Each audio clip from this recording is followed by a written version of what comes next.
Cuando la preparación genera fluidez. Toma tu diccionario y busca las palabras que contengan el vocablo latino stem flu. Los resultados serán sugestivos. A primera vista parecería que la fluidez consiste en uso rápido y práctico de las palabras. No es así. La fluidez del discurso es mucho más que eso. Veamos de lo que se trata. Fuentes de fluidez. En términos amplios, la fluidez es sobre todo una cuestión de preparación. Es cierto que los dones innatos del orador intervienen en gran parte cuando se trata de fluidez, como en todo arte, pero incluso la facilidad natural también depende de la preparación. Saberlo te sirve si, como Moisés, eres propenso a quejarte de que no eres un orador preparado. ¿Alguna vez te has detenido a analizar lo que significa ser un orador preparado? Estar listo en su sentido primordial y básico significa estar preparado, y están más listos quienes están mejor preparados. El disparo rápido depende más del dedo en alerta que del gatillo. Tu fluidez estará en relación directa con dos condiciones importantes. Primera, tu conocimiento de lo que vas a decir y tu disponibilidad para compartirlo frente a tu audiencia. Segunda, estar consciente de que la preparación hay que añadirle la práctica generadora de fluidez. El conocimiento es esencial. Brian, el reconocido orador, era más fluido cuando hablaba sobre problemas políticos, tendencias de la época y cuestiones morales. Se supone, sin embargo, que no era tan fluido al hablar sobre la vida del pájaro que habita en los Everglades de Florida. En cambio, John Burroughs era un experto en el tema, pero estaba desinformado por completo al hablar de derecho internacional. No esperes hablar con fluidez sobre un tema del que poco o nada sabes. Sifón se jactó de que podía hablar todo el día, un pecado en sí mismo, sobre cualquier tema que cualquier audiencia sugeriría, y fue desterrado por los espartanos. La preparación va más allá de que tengas la información correspondiente al tema que debes presentar. Incluye también la capacidad de pensar y organizar tus pensamientos, un vocabulario completo y preciso, una manera fácil de hablar y respirar.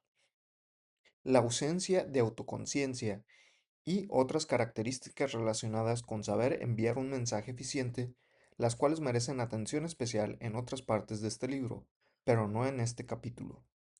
La preparación suele ser general o específica. Casi siempre deben ser ambas, una vida de lectura, de compañerismo, con pensamientos interesantes y de lucha con los problemas de la vida, constituye una preparación general que tiene un valor inestimable. De una mente bien estructurada y enriquecida de una amplia experiencia y, lo mejor de todo, de un corazón cálidamente simpático, el orador tendrá que extraer mucho material que ningún estudio inmediato podría proporcionarle. La preparación general consiste en todo lo que el hombre ha puesto en sí mismo, en todo lo que la herencia y el ambiente le han inculcado, en lo que su amistad con compañeros sabios le ha dejado. Todo esto constituye una rica fuente de preparación para hablar frente al público. Cuando Schiller regresó a casa después de una visita con Goethe, un amigo comentó: "Estoy sorprendido por el progreso que Schiller ha logrado en una sola quincena". Era la influencia progresiva de una nueva amistad. Las amistades adecuadas son uno de los mejores medios para la formación de ideas e ideales, pues permiten la práctica de la expresión del pensamiento. El orador que habla con fluidez ante una audiencia debe primero aprender a hablar con fluidez y entrenarse frente a sus amigos. Aclara tus ideas poniéndolas en palabras. Ganarás tanto de tu conversación como tu oyente. A veces empiezas a conversar sobre un tema pensando que tienes muy poco que decir, pero una idea da a luz a otra y te sorprendes al saber que cuanto más das, más y más tienes para dar. Este dar y recibir a través de una conversación amistosa desarrolla mentalidad y fluidez en la expresión. Longfellow dijo: "Una sola conversación en la mesa con un hombre sabio es mejor que 10 años de estudio a través de los libros". Sin embargo, Holmes declaró de manera bastante caprichosa que la mitad del tiempo que él hablaba era para averiguar lo que en realidad él mismo pensaba, pero no apliques ese método en el escenario. Después de todo, este enriquecimiento general dado por la vida por medio del almacenamiento debe venir la preparación particular o específica de que la que requieres para poder hacer un buen discurso. Es una preparación tan definida y definitiva que merece que la concedamos todo un capítulo por separado más adelante. Práctica. La preparación debe ser más que una recolección de datos, también es la organización y la conformación de los materiales. Debe incluir la práctica que, al igual que la preparación mental, debe ser general y específica. No te sientes sorprendido o desalentado si la práctica de los principios sobre cómo enviarle un buen mensaje a la audiencia aquí establecidos parece retrasar tu fluidez. Por un tiempo esto será inevitable. Cuando estás trabajando para desarrollar la inflexión apropiada, por ejemplo, necesitas concentrarte en ella y por consiguiente, el flujo de tu discurso será secundario en ese instante. Sin embargo, esta advertencia es estrictamente para que la pongas en práctica en casa. No lleves ningún pensamiento de inflexión al escenario. Ahí debes pensar solamente en tu tema. Hay una telepatía absoluta entre el público y el orador. Si tus pensamientos se reflejan en tus gestos, también se reflejarán en los gestos de tu audiencia. Si tu interés se centra en la calidad de tu voz, ellos también se centrarán en ese aspecto más que en lo que estás diciendo. Sin duda, debes obligarte a olvidar todo excepto el tema del cual estés hablando. Tal vez este consejo te diga demasiado o quizá casi nada. La verdad es que mientras estés en el escenario no debes olvidar muchas cosas que no están relacionadas con tu tema, pero no debes pensar en ella. Tu atención debe estar enfocada de manera consciente en tu mensaje. Sin embargo, a nivel subconsciente estarás atendiendo a los aspectos de la técnica que se te han vuelto más o menos habituales debido a la práctica. Un buen equilibrio entre estos dos tipos de atención es importante. No puedes escapar de esta ley de la misma forma en que no puedes vivir sin aire. Tu gesticulación en el escenario, tu voz y tus inflexiones serán tan ágiles como tú las practiques. No mejor. Incluso la idea de si estás hablando con fluidez o no tendrán el efecto de estropearla al expresarte. Regresa al capítulo de apertura sobre la confianza en sí mismo y vuelve a poner esos preceptos en tu corazón. Aprende a hablar por medio de reglas para hablar, pero sin pensar en ellas. No es necesario o no debe serlo que dejes de pensar en cómo decir el alfabeto correctamente. De hecho, es un poco más difícil repetir Z, Y, X que decir X, Y y Z. El hábito ha establecido el orden, solo para que aprendas a dominar las leyes de la eficiencia en el habla hasta que esa sea tu segunda naturaleza y llegues a hablar correctamente. Un principiante en el piano tiene muchos problemas con la mecánica de tocarlo, pero a medida que pasa el tiempo, sus dedos se entrenan y casi por instinto vagan sobre las teclas de la manera adecuada. Como orador inexperto encontrarás una gran dificultad al comienzo para poner en práctica los principios porque tendrás miedo, como el joven nadador, y harás algunos movimientos toscos, pero si perseveras, vencerás. Para resumir, tanto el vocabulario que has ido ampliando como la facilidad en el habla que has estado desarrollando por la práctica y el estudio que has hecho sobre cómo hacer énfasis te sirven en el escenario. Entonces, todos los hábitos que has formado te darán resultados espléndidos. La fluidez de tu discurso será a la velocidad de flujo que has conseguido durante tu práctica habitual. Pero esto significa trabajo. ¿Y qué buen hábito no requiere de trabajo? Nunca se ha encontrado una piedra filosofal que pueda actuar como sustituto de la práctica laboriosa. Si existiera, sería desechada porque mataría nuestra mayor alegría, el placer de la adquisición. Si hablar en público significa para ti una vida más plena, no conocerás mayor felicidad que un discurso bien pronunciado. El tiempo que has pasado en la recolección de ideas y en la práctica privada de tu discurso será muy bien recompensado. Preguntas y ejercicios. ¿Qué ventajas tiene el orador fluido sobre el orador vacilante? ¿Qué influencias externas e internas trabajan con la fluidez del orador? Selecciona un tema en los periódicos y prepara un discurso de 3 minutos. Sobre él, tus palabras vienen libremente y tus oraciones fluyen rítmicamente. Practica hasta que te fluya. Selecciona un tema con el que estés familiarizado y prueba tu nivel de fluidez hablando de manera espontánea.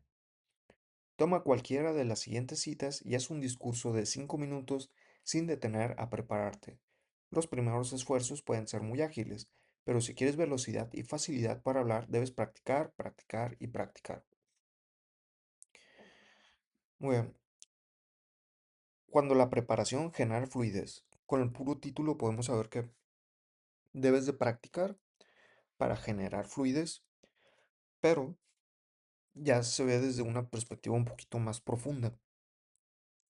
Se analiza de en qué momento tú puedes tener fluidez. Pues bueno, obviamente, si la vida en general te ha preparado para hablar sobre un tema en específico, vas a tener fluidez en ese tema. ¿Y a qué me refiero a la vida te ha preparado en ese tema? Estaría con base a cuáles son tus gustos reales.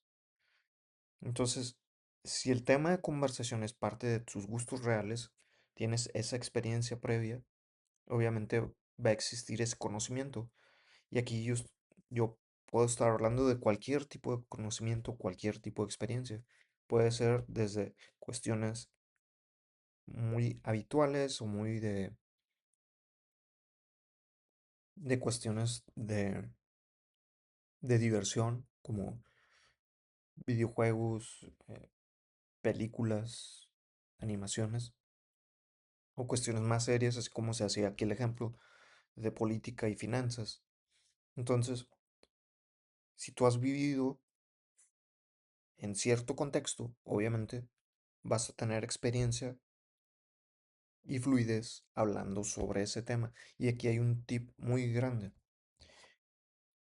Si alguna vez necesitas hablar en público, tomar el escenario y tienes esa flexibilidad de tú elegir el tema o tú elegir qué perspectiva darle a ese tema, es muy interesante si tú pudieras tener la habilidad de crear ese cruce entre temáticas en donde tú tengas esa experiencia, habilidad y conocimiento para hablar sobre algo,